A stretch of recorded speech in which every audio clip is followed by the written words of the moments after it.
Ang batayang konsepto ng nasyonalismo, kasarinlan at pagkabansa ng mga piling bansa sa Timog Silangang Asya. Ang ideyang nasyonalismo ay nagkaroon lamang ng katuturan sa halos pagtatapos na ng ika-20 siglo. Ito ay kinikilalang nag-iisang salik na naging sanhi ng mga pangyayari sa modernong kasaysayan. Ang ika-19 na siglo ay tinawag na Age of Nationalism sa Europe at nasaksihan naman ang pag-usbong nito sa Asya at Afrika noong ika-20 siglo kung kailan at saan naganap ang daluyong ng pakikibaka ng mga kilusang nasyonalismo. Ang konsepto ng nasyonalismo at pagkabansa. Ang nasyonalismo ay tumutugon sa malakas o matibay na pakiramdam ng katapatan at debosyon sa sariling nasyon o estado na karaniwang may kasamang paniniwala sa kahigitan o kaibahan ng sariling nasyon sa iba. Ito ay tumutukoy sa matibay na ugnayan ng isang pangkat ng taong may iisang kasaysayan, wika, relihiyon at kultura. Ang sumusunod ang kinikilalang elementong bumubuo sa ideya ng nasyonalismo. Pagkakakilanlan at pagiging miyembro o kasapi ng isang pangkat. Ang nasyonalismo ay tumutukoy sa damdamin ng isang individual na siya ay kasapi ng isang pangkat na may iisang katangian, wika, kultura, etnisidad at kasaysayan. Itinataguyod nito ang ugnayan ng pagkakaisa sa isang samahan o pangkat. Mahalaga sa nasyonalismo ang pagkakaroon ng isang nasyonalidad na siyang bubuo sa isang estado kung saan kabilang ang lahat ng miyembro ng nasyonalidad na ito. Pambansang pagmamalaki. Mahalaga ang pagpapakita ng pagmamalaki o pagpapahalaga ng isang individual sa kanyang bansa. Ito ay nakakapagpatibay sa pagkakaisa at patuloy na nakakaganyak sa isang individual na makaambag sa kagalingan ng isang bansa. Ang patuloy na pagpapahalaga ng isang individual sa kanyang bansa ay nakakapagpatibay hindi lamang ng damdaming nasyonalismo, kundi ng damdaming patriotismo o pagkamakabayan. Ang kahalagahan ng nasyonalismo. Ang damdaming nasyonalismo ay nahuhubog sa kalooban ng isang individual sa pamamagitan ng pagkakalantad nito sa pambansang awit, pambansang bandila, at mga pambansang lugar na may kinalaman sa mahalagang kasaysayan ng bansa. Mahalaga ang pagtatamo ng damdaming nasyonalismo. Ito ay bunsod ng sumusunod na dahilan. Nagbibigay ito ng inspirasyon sa pagiging makabayan. Ito ang pinakamahalagang epekto ng nasyonalismo. Itinatanim nito sa isipan ng isang tao ang damdamin ng pagkakaisa at pagsisikap na magsakripisyo sa panahon na kailangan ito. Ito rin ang nagbibigay inspirasyon sa mga mandirigma para sa kalayaan na manindigan para sa karapatan ng kanilang bansa at kababayan laban sa paniniil ng mga dayuhang pwersa. Ito rin ang dahilan kung bakit sinisikap pang ibabawa ng isang bansa ang ibang bansa at maprotektahan ang kanilang hangganan. Nagdudulot ito ng pagkakaisa sa gitna ng pagkakaiba-iba. Pinag-iisa ng nasyonalismo ang mga tao. Sa panahon ng globalisasyon, ang karamihan ng mga bansa ay multikultural, nagkakaiba ng relihiyon, paniniwala, kulay at gawi na naninirahan sa iisang teritoryo. Ang pagkakaibang ito ay nagiging mapayapa bunsod ng damdaming nasyonalismo. Itinataguyod nito ang pagsasarili. Ang damdaming nasyonalismo ang nagsusulong sa mga tao na pagsikapang maging malaya at libre mula sa impluwensya at dominasyon ng ibang kultura. Binubuhay nito ang damdamin ng mga taong nagtatrabaho para sa kanilang bansa at tanggihan ang pwersang pagbabago na nagmumula sa panlabas na impluwensya. Ito ang nagbibigay ng sigla sa mga tao na panatilihing sapat ang mga pangangailangan sa kanilang bansa sa pamamagitan ng paggamit ng sariling yaman at pag-produce ng mga industriya. Itinuturo nito sa isipan ng mga mamamayan ang pagmamalaki ng kanilang pambansang pamana. Ito ay nakakatulong sa pag-unlad ng kultura ng isang bansa. At nagtutulak ito ng pagpapabuti at pag-unlad. Inuudyukan ng damdaming nasyonalismo ang mga mamamayan na tratuhin ng mabuti ang kanilang bansa. Ang mga uri ng nasyonalismo. Iginigiit ng mga paniniwala at kilusang nasyonalismo na ang estado at bansa ay kinakailangang magkasama sa ideyang nasyonalismo. Ang sumusunod ay uri ng nasyonalismo na nakakategorya sa nasyonalismong pangkultural, pampolitikal at pang-ekonomiya. Nasyonalismong etniko. Sa ganitong nasyonalismo, ang nasyon at nasyonalidad ay nakabatay sa etnisidad na nagbibigay diin sa kaisipang ethnocentrism na may kinalaman sa mga usaping politikal na may kaugnayan sa pambansang paninindigan tungkol sa isang pangkat etniko. Ang ethnocentrism ay tumutukoy sa paniniwala na nakatataas o nakahihigit ang kalagayan ng isang lahi kaysa sa iba. Sa ideyang ito, hindi malayong husgahan ng isang pangkat etniko ang iba pang pangkat na maaaring isama sa isang katutubong pangkat.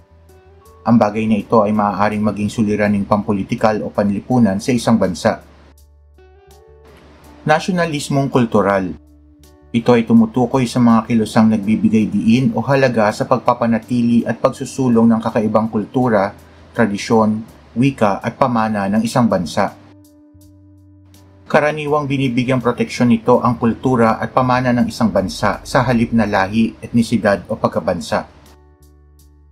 Nasyonalismong sibiko. Ito ay tumutukoy sa nasyonalismong nakabatay sa pag-angkop ng mga pagpapahalagang nagmumula sa mamamayan ng isang bansa. Ang pananatili ng isang bansa ay nagmumula sa pakikiisa ng mga mamamayan nito. Inilalarawan nito ang ideya na kinakatawan ng pamahalaan ng bansa ang kagustuhan ng mga mamamayan nito. Karaniwan itong iniuugnay sa progresibong mithiin tulad ng pagpaparaya, demokrasya at karapatan ng isang individual. Pan-nationalism. Ito ay isang uri ng nasyonalismo na lagpas sa hangganan at pangunahing pagkakakilanlan ng isang bansa upang makalikha ng higit na mas mataas na pagkakakilanlan batay sa pagkakahawig ng mga kasaping pangkat. Ito ay nagbibigay daan sa pag-iisa ng isang geographical na rehiyon, pangkat lingwistiko, lahi o rehiyon. Ang ilang halimbawa nito ay ang Pan-Slav Movement at Pan-Islam o Pan-Islamic Movement na nananawagan sa pagkakaisa ng mga Muslim sa daigdig. Ang nasyonalismong diaspora. Ito ay higit na nakilala sa tawag na nasyonalismong long distance. Ito ay tumutukoy sa damdaming nasyonalismo ng mga diaspora tulad ng mga Irish na nasa Estados Unidos, mga Hudyo na naninirahan sa maraming bahagi ng daigdig matapos mapaalis sa Jerusalem, at mga Lebanese sa Estados Unidos at Africa, at pati na ang mga Armenian na naninirahan sa Europe. At ang extreme nationalism. Ito ang kadalasang tinatawag na ultranationalism o hypernationalism. Ang ganitong nasyonalismo ay lumilikha ng damdaming labis na paniniwalang kahigitan ng sariling bansa o lahi sa iba. Ito ay maaaring lumikha ng matinding galit o takot sa mga dayuhan at pagsuporta sa otokratikong pamamahala. Maaari din ito maging sanhi ng tensyon sa pagitan ng mga bansa, pagsupil sa kinikilalang mahinang pangkat ng tao, at pagwawalang bahala sa mga institusyong demokratiko. Mahalagang maunawaan na bagamat likas ang pagmamalaki sa sariling bansa o lahi, hindi ito dapat maging sanhi ng pagkawala ng respeto sa ibang bansa, lahi o kultura ng ibang bansa. Paniniwalang nasyonalismo at damdaming patriotismo. Ang nasyonalismo ay paniniwala na nagbibigay diin sa kadalisayan ng sariling bansa kaysa sa iba.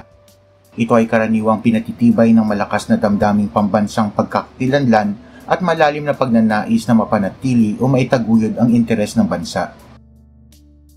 Mahalagang maunawaan na ang nasyonalismo ay maaaring maging positibong pwersa na nakahihimok ng mga pagkilos para sa kalayaan at pagsasarili, pagsasakripisyo para sa bayan, pagtatanggol sa soberanya, pagmamahal sa sariling wika at iba pa.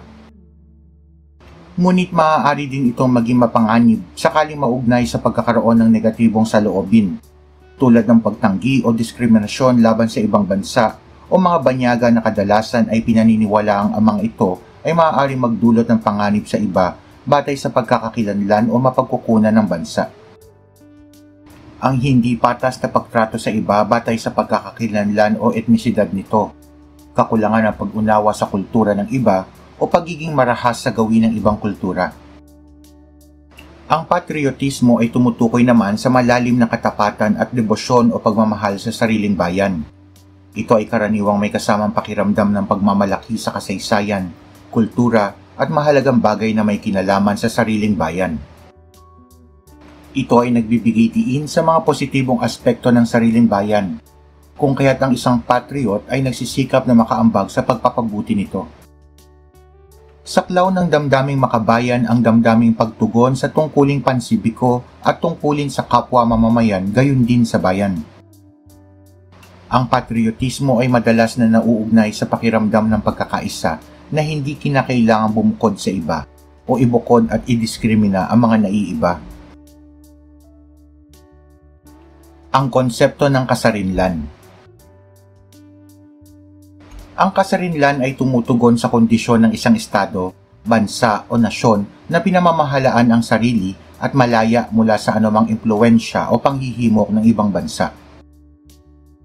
Ang kasarinlan ay tumutugon sa kalayaan mula sa pagkontrol, pag-impluwensya at pagsuporta ng ibang bansa.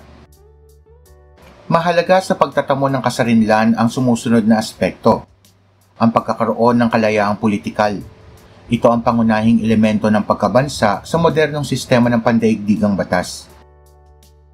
Isa sa mga tradisyonal na kailangan sa pagkabansa ay ang kasarinlan sa panloob at panlabas na usapin. Ito ay tumutugon sa kakayahan ng isang bansa na pamahalaan ang sarili. Ito rin ang pinakamahalagang katangian ng demokratikong lipunan. Pansariling pagpapasya. Malaki ang kaugnayan ng pansariling pagpapasya sa pampolitikal na kalayaan. Ito ay tumutukoy sa prinsipyong ang lahat ng nasyon o tao ay may karapatang pumili ng kanilang kalagayang pampolitikal, uri ng pamahalaan, at kahihinatnan ng hindi pinanghihimasukan ninuman. Ito ang puwersang nagsulong sa kilusang nasyonalismo noong panahon ng dekolonisasyon at paglikha ng mga bagong nasyon sa Timog Silangang Asya. Kalayaang pang-ekonomiya. Ito ay tumutukoy sa kakayahan ng isang nasyon na mapanatili at mapaunlad ang sariling ekonomiya nang hindi gaanong umaasa sa tulong panlabas o upang makaiwas na mapangibabawa ng ibang nasyon. Ito ay maaaring matamo sa pamamagitan ng industrialisasyon, pakikipagkalakalan, at mga alituntuning pang-ekonomiya na makatutulong sa pagsasarili. At ang kalayaang pangkultural. Ito ay tumutukoy sa kakayahang mapanatili at mapaunlad ang pagkakakilanlan, tradisyon, at pagpapahalaga ng isang nasyon bagamat ito ay bukas sa pakikipag-interaksyon sa ibang kultura. Ang pagkakakilanlan ng isang pangkat ng tao ay mahalagang instrumentong gamit sa pagtangi sa prosesong asimilasyon. Ang deklarasyon ng kasarinlan. Mahalaga rin ang pagkakaroon ng deklarasyon ng kasarinlan sa pagtatamo ng kalayaan. Ito ay formal na dokumento na naghahayag sa dahilan ng isang pangkat ng tao o nasyon sa paghahangad ng kalayaan. Ang konsepto ng pagkabansa. Upang maunawaan ang konsepto ng pagiging bansa, mahalaga na maunawaan muna ang kahulugan ng nasyon, bansa, at bansang estado. Ang nasyon ay tumutukoy sa pangkat ng mga tao na may iisang kasaysayan, relihiyon, o iba pang kombinasyon na bumubuo sa isang pangkat. Ang bansa ay tumutugon sa kung minsan ay tinatawag na estado at isang lugar na may sariling pamahalaan. At ang bansang estado naman ay isang malayang estado na binubuo ng mga tao mula sa isang partikular na pambansang pangkat. Ito ang pinagmulan ng katagang pagkabansa. Ang pagkabansa ay tumutugon sa kalagayang estado bilang isang malayang bansa. Ang kalayaan ay kondisyon ng isang bansa, nasyon o estado kung saan ang mga naninirahan o bahagi nito ay nagsasarili ng pamamahala at karaniwang may kapangyarihan sa isang teritoryo. Saklaw ng pagkabansa ang mga aspektong personal o pangkatang pagkakakilanlan, kasaysayan, kultura at estadong politikal. Ang pagkabansa ay hinangad ng mga bansa sa Timog Silangang Asya at ito ay natamo matapos ang pakikibaka ng mga nasyonalista laban sa mga kolonyalistang kanluranin. Ang nasyonalismo sa Pilipinas. Nagsimulang sumibol ang damdaming nasyonalismo ng mga Pilipino noon lamang huling bahagi ng ika-19 na taon, nang buksan ng mga Espanyol ang Pilipinas sa pandaigdigang kalakalan. Ang pangyayaring ito ay nagbigay daan sa paghubog ng pangkat ng mga edukadong Pilipino na kung tawagin ay mga ilustrado. Ang pagbitay sa Gumburza. Kabilang sa pangkat na ito sina Padre Mariano Gomez, Padre Jose Burgos at Padre Jacinto Zamora. Nang mapagbintangang nagpasimula ng pag-aalsa sa Cavite noong 1872, sina Padre Gomez, Burgos at Zamora ay ipinabitay ng mga Espanyol. Malaki ang naging impluwensya ng pangyayaring ito sa sumunod na mga nasyonalistang Pilipino na pinangunahan ni Dr. Jose Rizal. Ang kilusang propaganda. Ang kilusang propaganda ay hindi iniuugnay sa iisang tagapagtatag lamang. Ito ay lumitaw mula sa pangkat ng mga Pilipinong expatriate o desterrado na matagal nang nanirahan sa Europa noong ika-19 na siglo. Ang mga Pilipinong ito ay namulat sa paniniwala na ang laban para sa pagkakapantay-pantay at para sa bayan ay hindi dapat gawin sa sariling lupain, kundi sa lupain ng mga mananakop.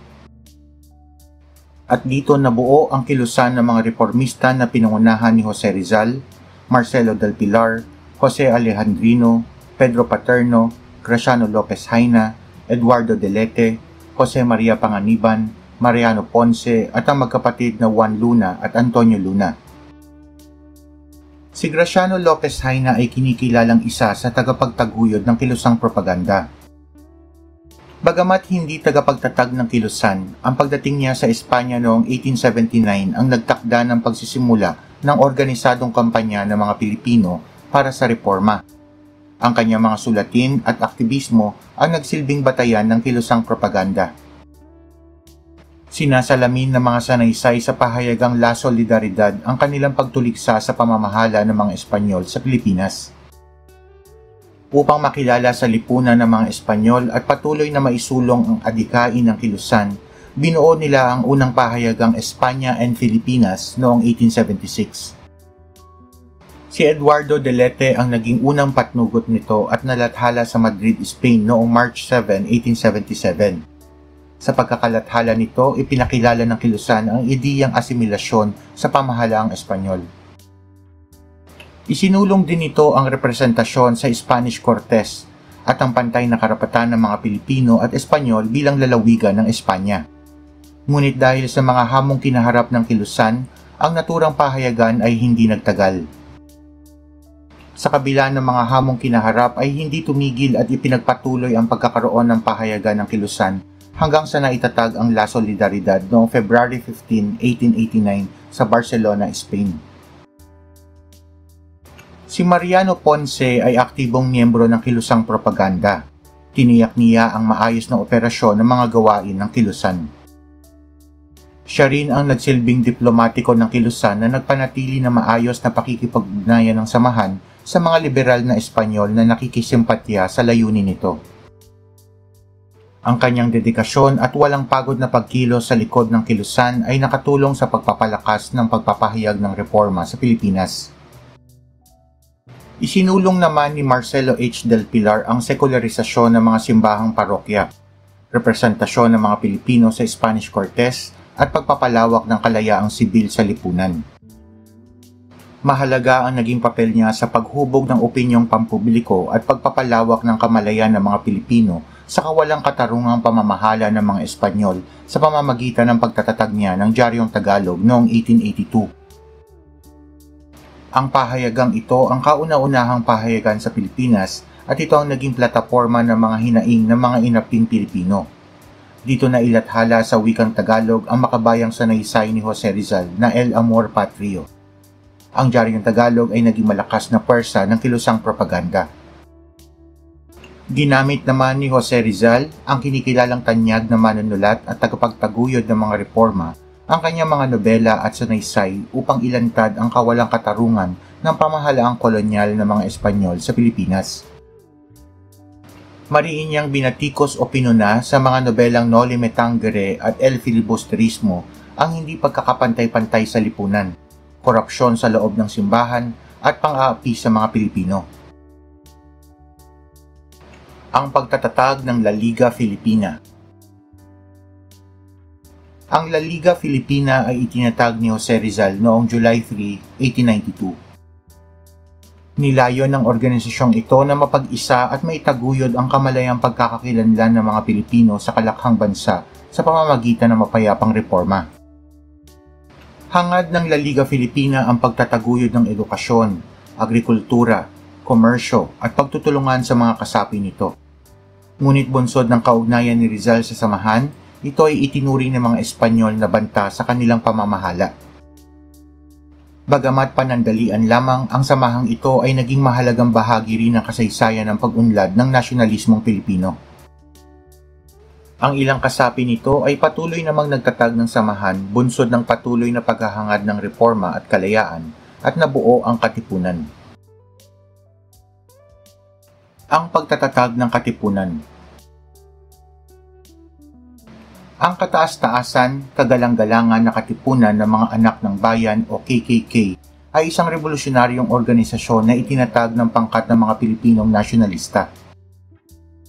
Si Andres Bonifacio na hindi naglaon ay naging supremo ng samahan, si Teodoro Plata, Ladislao Diwa, Jose Dizon, Valentin Diaz at Deodato Arellano ay naging bahagi ng pagkakatatag ng Katipunan. Kaiba sa mapayapang paraan ng La Liga Filipina, inihayag ng Katipunan ang malinaw na layuning pagkakaisa para sa lubos na kalayaan mula sa Espanya sa pamamagitan ng himagsikan. Ang istruktura ng Katipunan kasama ang lihim na sistema nitong tatsulok ay nakatulong sa pagdami ng kasapi nito. Pinagsama-sama nito ang mga Pilipino mula sa iba't ibang antas ng lipunan at rehiyon sa ngalan ng nasyonalismo. Ang sigaw ng pagkakaisa nitong kalayaan ay umalingaw-ngaw sa lipunang Pilipino at pinalakas ng kanilang pagnanais na mapagpasyahan o mapamahalaan ang sarili. Aktibong pinalaganap ng samahan ang kanilang mensahe sa pamamagitan ng paglilimbag ng kalayaan, ang pahayagan ng samahan, at kartilya na balangkas ng layon at prinsipyo ng samahan. Dahil sa pagkakatuklas ng Katipunan noong 1896, napilitang mag-alsa ang mga Katipunero at naganap ang unang sigaw sa Pugadlawin. Ang sigaw sa Pugadlawin. Ang damdaming nasyonalismo ng mga Pilipino ay mas lalo pang pinaalab ng unang sigaw sa Pugadlawin noong Agosto 1896 sa pamumuno ni Andres Bonifacio. Sa lakas ng puwersang nabuo ng damdaming ito, madali na sanang napaalis ang mga Espanyol sa bansa. Ngunit sumiklab ang digmaang Espanyol-Amerikano kung saan winasak ng mga Amerikano ang hukbo ng Espanyol sa baybayin ng Maynila. Matapos ang unang pagtatagumpay ng Rebolusyong Pilipino na nagsimula noong 1896, ito ay umabot sa pagkapatas na pakikipaglaban noong kalagitnaan ng 1897. Sa pagkakataong ito, ang biyak na bato sa San Miguel, Bulacan ang nagsilbing ligtas na kuta para kay Aguinaldo at kanyang pwersa. Dito ipinoklama ni Aguinaldo ang unang pamahalaang revolusyonaryo ng Pilipinas noong June 23, 1898. Pinagtibay ng kaganapan sa biyak na bato ang Rebolusyong Pilipino. Ipinamalas nito ang kakayahan ng mga Pilipinong revolusyonaryo na mapamahalaan ng sarili at higit na mapagtibay ang kanilang mithiing makamit ang kalayaan para sa Pilipinas. Ang rebolusyong ito ay nagpatuloy hanggang sa pagdating ng puwersang Amerikano matapos ang Spanish-American War. Ang Deklarasyon ng Kalayaan. Noong June 12, 1898 ay kaagad na idineklara ni General Emilio Aguinaldo ang kalayaan ng Pilipinas. Ngunit ang inaasahang kalayaan para sa bansa ay naantala ng formal na angkinin ng Estados Unidos ang Pilipinas sa bisa ng kasunduan sa Paris. Sa pagkakataong ito ay palihim na isinaayos ng Gobernador General ng Espanyol ang pagsuko sa Pilipinas matapos ang pakunwaring pakikipaglaban sa mga Amerikano. Nilagdaan ng mga Amerikano at Espanyol ang kasunduan sa Paris noong December 10, 1898 na nagsalin ng pamamahala ng Pilipinas sa mga Amerikano sa halagang $20 million. Gayunpaman, hindi napigilan ng pangyayaring ito ang nabuong damdamin sa mga Pilipino. ang pagdeklara ng unang republika. Noong January 23, 1899 ay formal na iprinoklama ng pagpupulong ng Kongreso sa Malolos ang unang republika ng Pilipinas. Si General Emilio Aguinaldo ang unang naging pangulo ng pamahalaang ito. Sa loob ng 3 taon ay nagpatuloy ang mga revolusyonaryong Pilipino sa kanilang paghihimagsik para sa tunay na kalayaan ng bansa, at sa pagkakataong ito ay laban sa panibagong mananakop, ang mga Amerikano. Naganap ang digmaang Pilipino-Amerikano mula 1899 hanggang 1902. Noong November 1899, ang pamahalaang Pilipino ay lumikas pahilaga, ngunit patuloy na naghimagsik laban sa mga Amerikano. Nabihag si Emilio Aguinaldo sa palanan Isabela noong 1901. Noong July 4, 1902, iprinoklama ni Pangulong Roosevelt ang pagtatapos ng digmaang Pilipino-Amerikano at itinatag ang Philippine Commission na pinamunuan ni William Howard Taft. Sa kabila nito ay nagpatuloy pa rin ang kalat-kalat na pag-aalsa na natapos lamang sa pagsuko ni Simeon Ola, ang kahuli-hulihang Pilipinong general noong 1903. Sa haba ng prosesong bureaucratic ng pamahalaang Amerikano, ay nagsuspecha ang mga Pilipino na pinagpapaliban lamang ng mga Amerikano ang pagkakaloob ng kasarinlan sa bansa. Nadama ng mga Pilipinong politiko at nasyonalista na habang nagaganap ang mahabang negosasyon ay pinagsasamantalahan ng mga Amerikano ang yamang likas ng kapuluan at patuloy na ginagamit ang bansa bilang base militar nito. Misyong Osrox at Hair House Cutting Act. Noong mga taong 1919 hanggang 1933 ay pinagsikapan ng mga Pilipino na magpadala ng mga misyon sa Estados Unidos sa layong makamit ang sariling pamamahala at kasarinlan. Ngunit ang mga misyong ito ay hindi nakapagbigay ng magandang impresyon sa mga Amerikano hanggang sa pangunahan ni Sergio Osmeña at Manuel Rojas ang misyong Osrox noong 1931. Sa misyong ito ay mariing ikinampanya ng pangkat ang pagkakaloob ng sariling pamamahala at pagkilala ng Estados Unidos sa kasarinlan ng bansa. Ipinagkaloob ng Estados Unidos sa Pilipinas ang Hair House Cutting Act na inakda ng 3 mambabatas ng Estados Unidos na sina Butler B. Hare, kinatawan ng South Carolina na nanguna sa inakdang panukalang batas, Harry B. House, senador mula sa Missouri, at Bronson M. Cutting na senador sa New Mexico. Kasama sa probisyon ng Hair House Cutting Act ay ang pagbibigay sa Pilipinas ng isang pamahalaang Commonwealth bilang transisyong pamahalaan sa loob ng 10 taon. Ang paglalaan ng mga base militar ng Pilipinas para sa Estados Unidos at ang pagtataguyod ng hindi pagpataw ng buwis sa anumang produktong iaangkat ng Estados Unidos sa Pilipinas. Ang mga probisyon ng batas na ito ay itinuring na kontrobersyal ng mga Pilipino. Bilang pagtugon sa batas na ito ay 2 pangkat ang nabuo sa lehislatura ng Pilipinas. Una ay ang mga sang-ayon dito na pinamumunuan ni Osmeña at Rojas. Sila ay sumuporta sa batas sa paniniwala na ito na ang pinakamabuti sa Pilipinas ng panahong iyon. Ang mga hindi naman sang-ayon dito ay pinamunuan ni Manuel Quezon, sa katwirang hindi kanais-nais ang mga probisyon nito at hindi nila pinaniwala ang tapat ang Estados Unidos sa ipinangako nitong kasarinlan para sa bansa.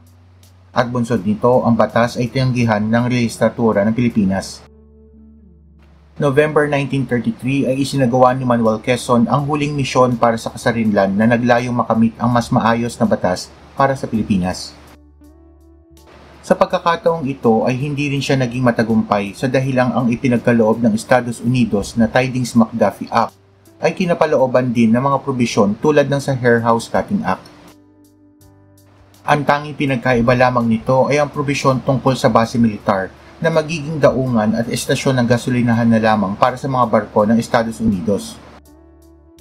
Ang Tidings-McDuffie Act ay ipinasa ni Pangulong Franklin Roosevelt ng Estados Unidos at pinagkaisahan din na ipasa ng lehislatura ng Pilipinas.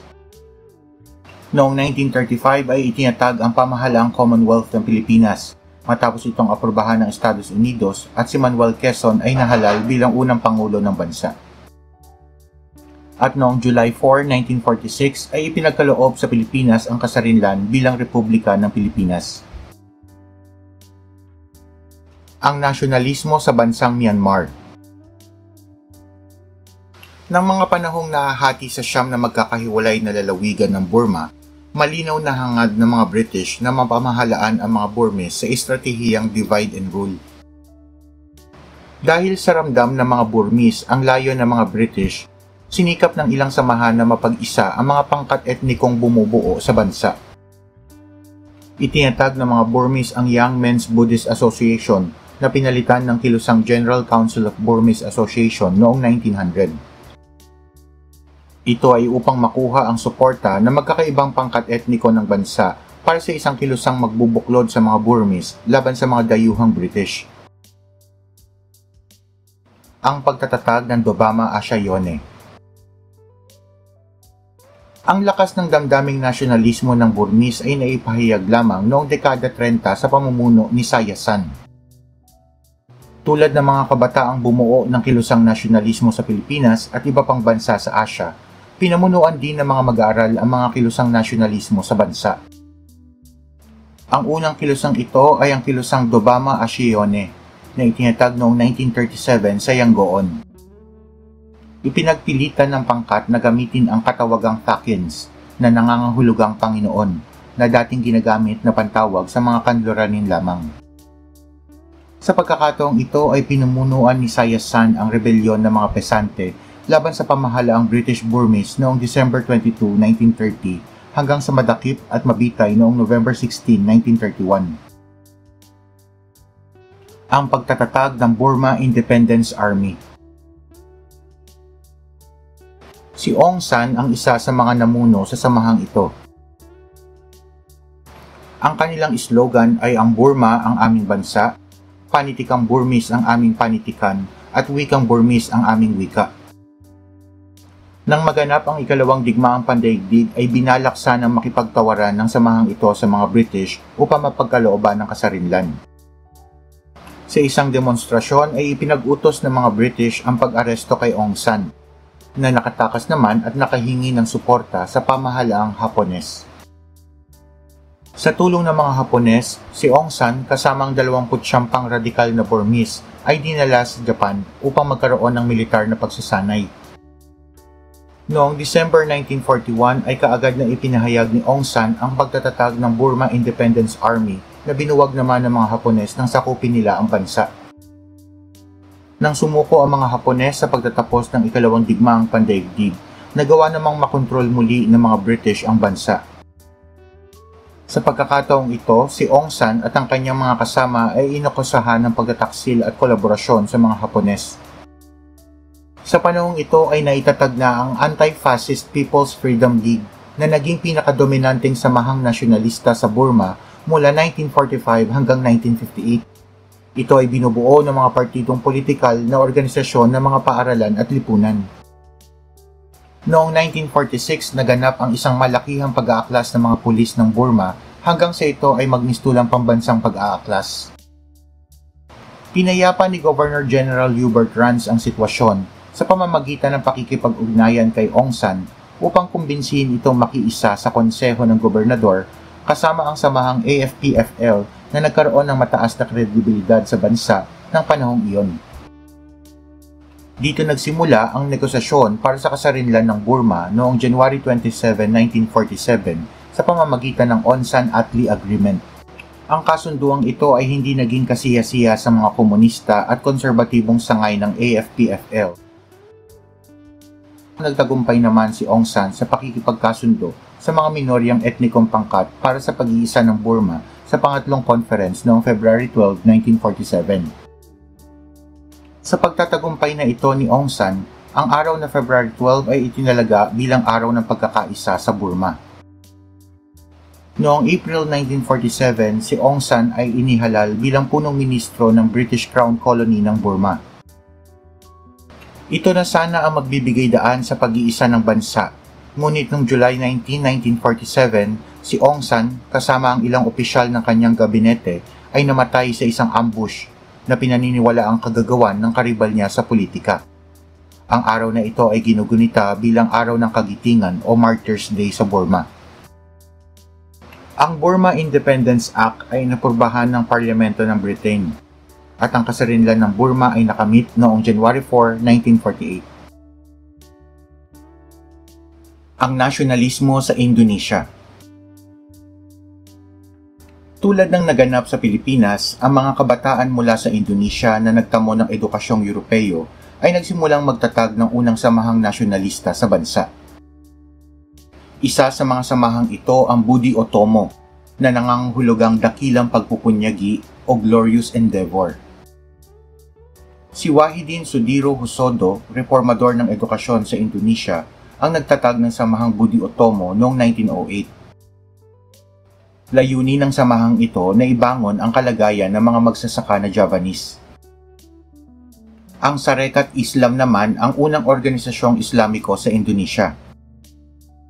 Ito ay itinatag ni Omar Said Djokroaminoto, isang maimpluwensyang leader na Indones noong 1912. Layunin ng samahang ito ang pagkakaroon ng reformang pangkapayapaan at pangkabuhayan. Samantala, ang Partido Indis na itinatag ni Ernest Dowes Dekker, manunulat na Dutch noong 1912, ay ipinagbawal dahil sa kanyang mga sulatin laban sa pamamalakad ng kapwa niya Dutch. Noong 1914 ay itinatag naman ni Hendrikus Sniblit ang Indies Social Democratic Association na naging Partido Komunista noong 1920 at ginamit ang pangalang Indonesian Communist Party. Sa pagtatapos ng unang digmaang pandaigdig, itinatag ng mga Dutch ang People's Council of Volksraad. Ito ay nagbigay ng pagkakataon sa mga Indonesia na magpahayag ng kanilang puna at kritisismo sa pamahalaan. Ngunit hindi ito nagkaloob ng karapatan sa anumang uri ng pamamahala. Ang pangkat ng komunista o Partai Komunis Indonesia ay naglunsad ng pag-aalsa sa Java sa kanlurang Sumatra, ngunit kaagad din itong napigilan ng pamahalaan. Bagamat hindi nagtagumpay ang pag-aalsa ng mga komunista, ito ay nagbigay daan sa pagkakatatag ng bagong kilusan. Noong 1926, itinatag ang samahang General Study Club, na hindi naglaon ay naging Nationalist Party of Indonesia sa ilalim ng pamumuno ni Sukarno, ang leader ng kilusan para sa kalayaan ng Indonesia. Layon ng partido o kilusang ito na himukin ang mamamayang naninirahan sa mga pook urban na makiisa sa kilusan sa paghahangad ng kalayaan. Bunsod ng pagtuligsa ni Sukarno sa mga kolonyalista, siya ay nabilanggo ng 2 taon. Nang dumating ang mga Hapones sa Indonesia noong March 1942, malugod silang sinalubong ni Sukarno. Itinuring ni Sukarno ang mga Hapones bilang personal na tagapagpalaya. Sa pangyayaring ito, si Sukarno ang naging pangunahing tagapayo, tagapagpalaganap at tagapangalap ng mga manggagawa at sundalo ng mga Hapones. Bilang kapalit, iginiit niya sa mga Hapones ang pagkakaloob ng kasarinlan sa bansa.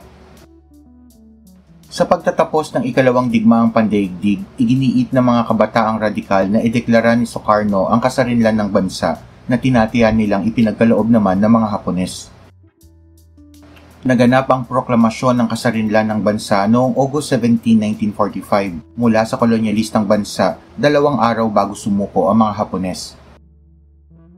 Ibig sabihin, ang Japan ang nagtalaga ng kalayaan sa Indonesia sa katuwirang ang bansa ay kanilang nasakop noong ikalawang digmaang pandaigdig.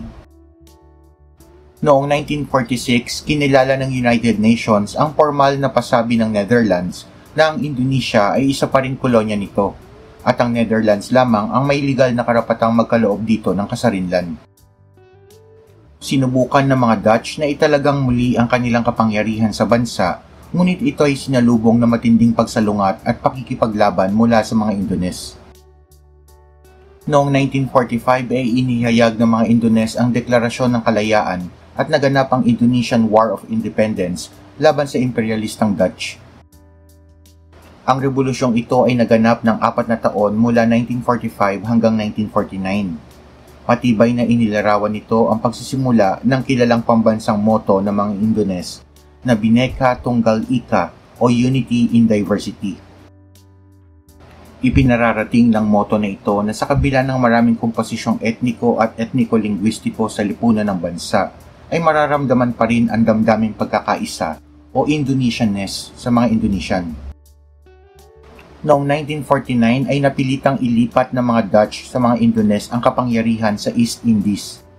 Itinakda ng Indonesian War of Independence ang pagtatapos ng administrasyong kolonyal ng Dutch sa East Indies maliban sa New Guinea. Formal na nakamit ng Indonesia ang kasarinlan mula sa Netherlands noong December 27, 1949. Ito ang nagtakda ng pagtatapos ng kolonyalismo ng mga Dutch sa Indonesia. Ang nasyonalismo sa Vietnam. Ang kilusan laban sa mga Pranses ay unang nalinang sa industrialisadong katimugang bahagi ng Vietnam. Dalawang aspekto ng patakarang kolonyal ng mga Pranses ang nagpaunlad ng nasyonalismong Vietnamese.